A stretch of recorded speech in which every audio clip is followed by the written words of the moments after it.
বন্ধুরা, শিল্পী উইশু চ্যানেল থেকে আমি শিল্পীদি বলছি। আশা করছি আপনারা প্রত্যেকেই ভালো আছেন। আমি খুব একটা ভালো নেই, কারণ আমি অনেক দিন পর ভিডিও দিচ্ছি।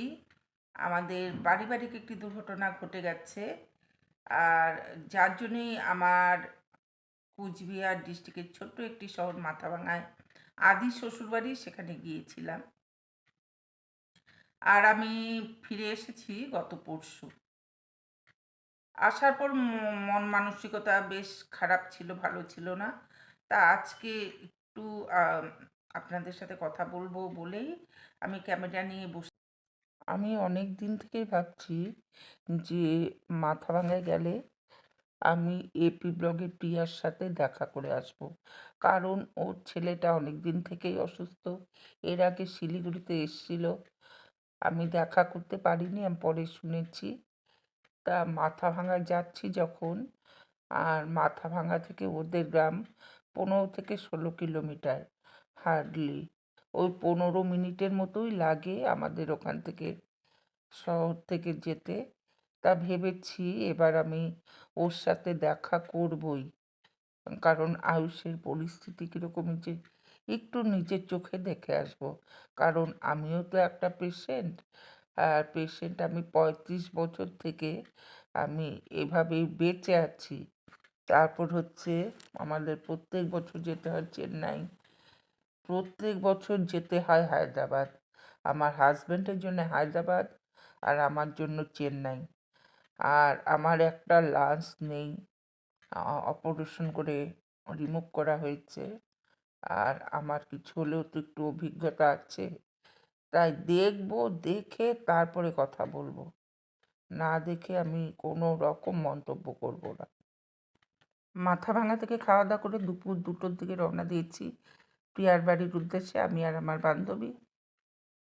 কারণ আমরা এখানে বেশ কয়েকদিন থাকবো, আর আমি তাড়াতাড়ি চলে আসব। আমার বাড়িতেও কিছু কাজ আছে, মানে মাথাভাঙার বাড়িতে কিছু কাজ আছে, তার জন্য তাড়াতাড়ি চলে আসব। অনেক জিজ্ঞেস করেই ওখানে গিয়ে শেষমেশ পৌঁছেছি। আর ভাবছিলাম যে ওর সাথে দেখা হয় কি না। ওই দেখো ওদের বাড়িতে পৌঁছে গেছি। আমি রাস্তার থেকে দেখেছি ওই গাড়িটা প্রিয়ার, সেটা দেখেই আমি চিনতে পেরেছি। আর ওদের বাড়ির রাস্তা থেকে অনেকটা ভেতরে যেতে হয়, একদম লাস্ট মাথায় যে বাড়িটা সেটাই হচ্ছে ওদের। আর এত গ্রাম্য এলাকা, বাবারে বাবা! আর এখানে যে জমি বিক্রি করো, অনেকেই বলে জমি বিক্রি করতে পারো না। এখানে জমির দাম কত হবে সেটা তো দেখে গেলাম। আর গাড়ি যদিও বিক্রি করে, তাহলে এই যে প্রত্যন্ত গ্রাম্য এলাকায় ওকে রাত বেরাতে হসপিটালে নিয়ে যেতে হয়। আর গাড়িটা যদি থাকে তাহলে ওর কি সুবিধা হবে যে যখন তখন অসুস্থ হলে হসপিটালে নিয়ে যেতে পারবে, সেটা মাথাভাঙা হোক, কুচবিহার হোক। আর গাড়িটার কত মূল্য পাবে আপনারাই বলুন? এটা তো সেকেন্ড হ্যান্ড গাড়ি, আর এখন যদি বিক্রি করে তবে থার্ড হ্যান্ড হয়ে যাবে। থার্ড হ্যান্ডের গাড়ির আর কত মূল্য হবে? 1 থেকে 1.5 লাখ টাকা। আর এই 1 থেকে 1.5 লাখ টাকা এইটা যদি গাড়ি থেকেও ইনকাম করে, সেটা কি ভালো না? আপনারা বলছেন গাড়ি আছে, জায়গা আছে, কেন বিক্রি করছে না? হ্যাঁ, শিল্পী উই শুভু তো চ্যানেলের নাম। ওই তো দিদিভাই এসছে আমাদের বাড়িতে, দেখা করতে এসে চেনা আয়ুষের পরিচিত সাথে। হলো। হ্যাঁ, আয়ুষের সাথে দেখা করতে এসছে। আর এই যে আরেকটা দিদিভাই, ওনার পরিচয়টা ও আমার বান্ধবী, সবাই বান্ধবী চেনে। বলবেন। আচ্ছা, হ্যাঁ, সবাই ও আমার চেনে। বান্ধবী। তাহলে হ্যাঁ, এই যে দিদি মাথাভাঙা বাড়ি আমাদের।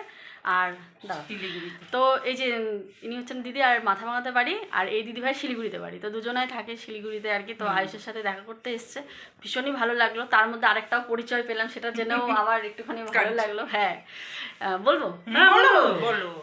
কাঞ্চন মল্লিককে তো সবাই চেনো। তো কাঞ্চন মল্লিকের আমার ভাসুরের ভাসুরের মেয়ে ছিল, প্রথম প্রথম যে বউ ছিল তার। তো যাই হোক, এখন তো কাঞ্চন মল্লিক জানোই, সবাই খবর, ফেসবুকে ভাইরাল খবর সবাই আমরা জানি। তো যাই হোক, বেশ ভালোই লাগছে। আমিও শুনতাম ছোটোর থেকে যে কাঞ্চন মল্লিকের শ্বশুরবাড়ি আমাদের মাথাভাঙাতে। আমি ভাবলাম কী ব্যাপার, কোনোদিন তো দেখিনি। যাই হোক, আজকে দেখা হলো, বেশ ভালো লাগলো। চলো পরে কথা ঠিক হচ্ছে। আছে, হ্যাঁ, রাখো। এই যে দিদি পান, ওই সে পিয়ার মা আমার মতোই পান খায় কিন্তু এত ভালো সবাই। তোমরা দূর থেকে হয়তো অনেকে নেগেটিভ ভিডিও করো, কিন্তু প্রত্যেকেই ভীষণ ভীষণ ভালো। তোমরা প্রত্যেকে যে যতটুকু পারো আর সেজন্য হেল্প করো, এটুকু চাইবো। আমার যতটুকু আমার সামর্থ্য হয়েছে ততটুকু আমি করে গেলাম, ডাইরেক্ট করে গেলাম। হ্যাঁ, ও যেন সুস্থ হয়, মার কোলে আবার ফিরে আসে ভালোভাবে সুস্থভাবে। রাখছি। আমি চলে এলাম প্রিয়ার বাবার বাড়িতে। আর আমি শুনেছিলাম একটা ভিডিওতে, নেগেটিভ ভিডিওতে বলেছিল প্রিয়া নাকি টাকা তুলে নতুন বাড়ি করেছে। হায় রে ভগবান, তোমরা আসো, তোমরা দেখে যাও। তখন আর ভিডিও তোমাদের ভিডিও করতে ইচ্ছে করবে না। আমার হাতে তো ওই আয়ুষকে দেখিয়ে তারপর আর্ন করা কোনোভাবেই সম্ভব হবে না। দরকার নেই আমার এরকম আর্ন। আমার হাজব্যান্ড যা আর্নিং করে সেটা দিয়ে আমার যথেষ্ট ভালোভাবে চলে যায়। আর আমি এসছি, আমি আয়ুষের কোনো রকম ভিডিও করিনি। আমি খামার বাড়িতে এসছি, ঘুরতে এসছি, দুটো কথা বলতে এসছি। প্রিয়াই নিয়ে আসলো খামার বাড়িতে। আর দেখে এতটা সুন্দর লাগলো খামার বাড়ি, খুবই সুন্দর লাগলো। আর ওদের মানসিক অবস্থা যেহেতু প্রত্যেকেরই খারাপ। আয়ুষের দিদা বলে সবসময় একটাই টেনশান আমাদের, কী করব কী করব। দেখো, টাকা যদি হাতে কম থাকে না, তাহলে চিন্তাটা একটু বেশি হয়। আর বিএমটি করতে কিন্তু প্রচুর টাকার প্রয়োজন। সেই অপারেশনটা করতেই 40 লাখ লাগবে। তারপর তো আদার্স খরচা তোমরা জানোই, তোমরা ভিডিও করো, তোমরা জানো। আর ভিডিওতে খামার বাড়িটা এখন অতটা সুন্দর নেই, কারণ ওরা যত্ন আত্তি করতে পারছে না, এখানে ভিডিও করতে পারছে না। ভিডিও না করলে তো সেটা জায়গাটা একটু অন্যরকম হয়ে যাবে। আর পুকুরে জল শুকিয়ে গেছে, মাছ নেই এখন। আর খুব ওর সুন্দর বাবাও আভা। থাকেন না এখানে। আয় আর আভা, দেখে তো তোমরা এরকম কালকে ভিডিও পিয়ার করো না। বগে পাবি ওরা কিন্তু। প্রচণ্ড অশান্তিতে আছে। এখনই আয়ুষকে নিয়ে ডক্টরের কাছে যাবে। দারুণ, খুব আর সুন্দর। পরশুদিন ব্লাড দিয়ে এত এসছে সুন্দর মাথা ভাঙা পরিবেশ, থেকে। প্রাকৃতিক আর পরিবেশে এখন আবার মাথা ভরপুর ভাঙা নিয়ে যাচ্ছে চারদিকে। কানের ডক্টর দেখাবে। খুব প্রচণ্ড ভালো কান লেগেছে। ব্যথা আমাদের সাথে। প্রিয়া চ্যানেলটা আমি আমরা বেরোবো, তারপরেই ওরা সাবস্ক্রাইব বেরিয়ে যাবে মাথা ভাঙায়। করেছি। তাই বলছি যে যতটা পারো আয়ুষকে হেল্প করো, সাহায্য করো। আমি যতটুকু সময় থেকেছি আমি আয়ুষের কোনো রকম ভিডিও করিনি। আমি ওকেই শুধু দেখছিলাম। এতটুকু বাচ্চা, চোখের জল ধরে রাখতে পারছিলাম না। তা আপনারা দূর থেকে এত বাজে বাজে ভিডিও কী করে করেন বলুন তো।